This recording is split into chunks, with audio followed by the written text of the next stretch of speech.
Seguramente has conocido a alguien que al pasar de los años logra incrementar de forma justa y legal su ingreso y con ello su nivel de vida. Pero ¿cuál es el secreto que hay detrás de esto? ¿Qué le permitió a este individuo incrementar su nivel de ingreso a lo largo de los años? En este video vamos a utilizar un instrumento económico conocido como la frontera de posibilidades de producción para explicar uno de los caminos más comunes y seguros para incrementar el ingreso de las personas de forma legal y justa. En el video anterior, titulado Frontera de posibilidades de producción teoría, demostramos cómo esta frontera de posibilidades de producción te ayuda a determinar el límite máximo que puedes producir de dos bienes o servicios diferentes con los recursos que tienes. Ahora bien, esta frontera de posibilidades de producción es aplicable tanto a una persona como a una empresa como a un país, por lo que en este video te mostraremos cómo la puede aplicar tanto un empresario como un empleado para incrementar su ingreso futuro. Permíteme empezar con el caso del empresario. Vamos a pensar que tú eres uno de esos millones de empresarios en América Latina que se dedican al ganado. Específicamente te dedicas a criar chivos. Y tienes un negocio que empieza con un capital de 100 chivos. Por otro lado, por cada chivo que tienes, en un periodo de 2 años, nace un nuevo chivito. Así las cosas, teniendo un capital inicial de 100 chivos, lo máximo que puedes producir durante el primer periodo en tu rancho ganadero son 100 chivos adicionales en un periodo de 2 años. Y esos 100 chivos adicionales son los que tenemos aquí graficados en tu frontera de posibilidades de producción. Ahora lo que tienes que decidir es qué hacer con tu producción. Durante este primer periodo de tiempo tú produjiste 100 chivos, que por cierto corresponde a la máxima cantidad de chivos que podías producir en tu rancho. Por eso decimos que estás en la frontera de posibilidades de producción, es decir, estás en esta línea azul. Independientemente de que se trate de los chivos de la vieja generación o de la nueva generación. Esa primera decisión de comerte 100 chivos durante este primer periodo de tiempo correspondería a este punto número 1, porque como puedes ver en el eje horizontal estamos graficando chivos para consumo presente. Por cierto, eso significaría que durante este primer periodo de 2 años pues vas a comer bastante bien, porque 100 chivos para 2 años pues te alcanza para comerte un chivito cada semana.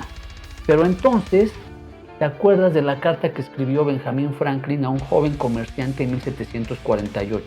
En donde le escribe: el que se come un animal no se está comiendo solamente un animal, está comiendo a ese animal más toda su descendencia. Esta carta la vamos a discutir más a detalle en un video futuro. Pero bueno, te acuerdas de esta carta y dices, no. Entonces lo que debería de hacer es mejor no comer, el que va a comer hierbas soy yo, no los chivos, y durante todo este periodo ahorro esos chivos. Entonces, al decidir conservar el 100% de tu producción para incrementar tu capital, te estarías ubicando en este punto número 2 en la gráfica, porque como puedes ver en el eje vertical estamos graficando el número de chivos a los cuales les perdonaste la vida, es decir, el número de chivos que no te consumiste en este periodo y que los pasas al futuro, guardándolos para que se sigan reproduciendo. Pero puede ser que ninguna de estas dos decisiones extremas te convenza. Digas, no, mejor algo intermedio. Entonces, por ejemplo, podrías decidir comerte 61 chivos de los 100 que produciste y perdonarle la vida a 39 para incrementar tu capital de chivos y con eso producir más chivos en el futuro. En este caso, estarías en el punto número 3 de la gráfica. También podrías tomar una decisión muy tonta, como producir menos de lo que te permiten tus recursos. Es decir, estarías al interior de tu frontera de posibilidades de producción, como por ejemplo producir 62 chivos, es decir, aislar algunos chivos para que no se procreen entre ellos.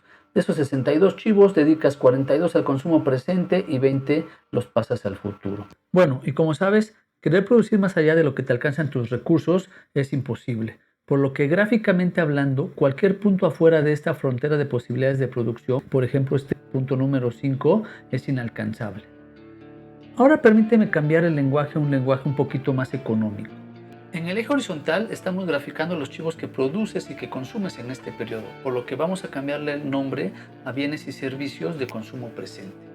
Mientras que en el eje vertical estamos graficando los chivos que produces y que no te comes en este periodo, sino que los guardas para incrementar el número de chivos de tu negocio, es decir, para incrementar el capital físico de tu negocio.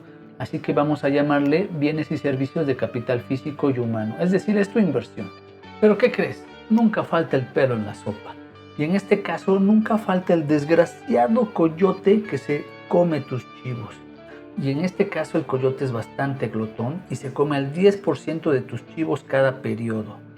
En otras palabras, vas a tener que guardar al menos 10 chivos de tu producción para reponer a los chivos que se come el coyote. Esto corresponde al punto número A, en donde de tu producción te comes 90 y guardas 10 para con esto poder conservar tu stock inicial de capital de 100 chivos y con ello seguir produciendo 100 chivos cada periodo.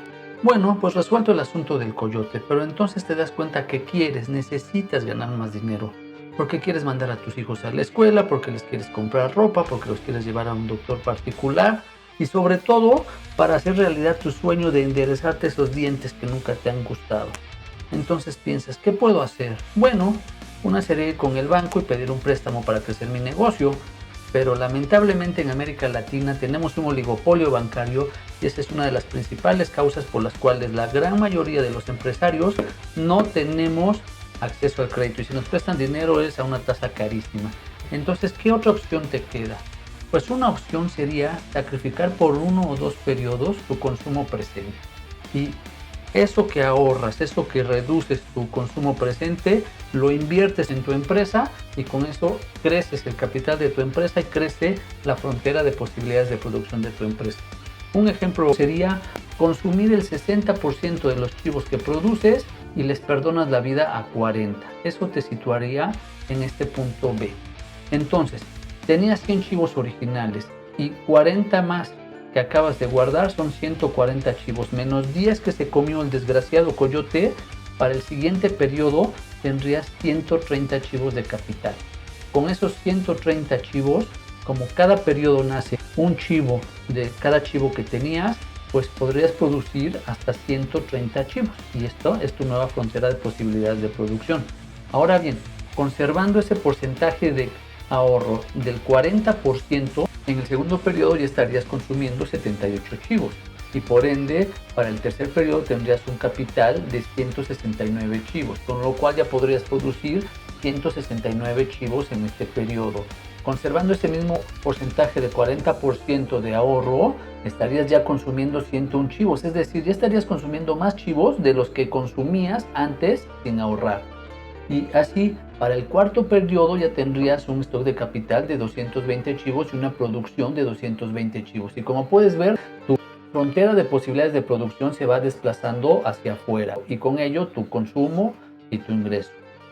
Bueno, ¿qué es lo que te promete la frontera de posibilidades de producción? Cuando estás graficando consumo presente contra bienes de capital físico y humano en el eje vertical. Lo que te promete es que para toda aquella persona, empresa o país que está dispuesta a sacrificar su consumo presente y pasar ese sacrificio de consumo, a lo cual los economistas le llamamos ahorro, pasarlo a la acumulación de capital físico y humano, pues alcanzarán fronteras de posibilidades de producción más elevadas y con ello su ingreso crecerá.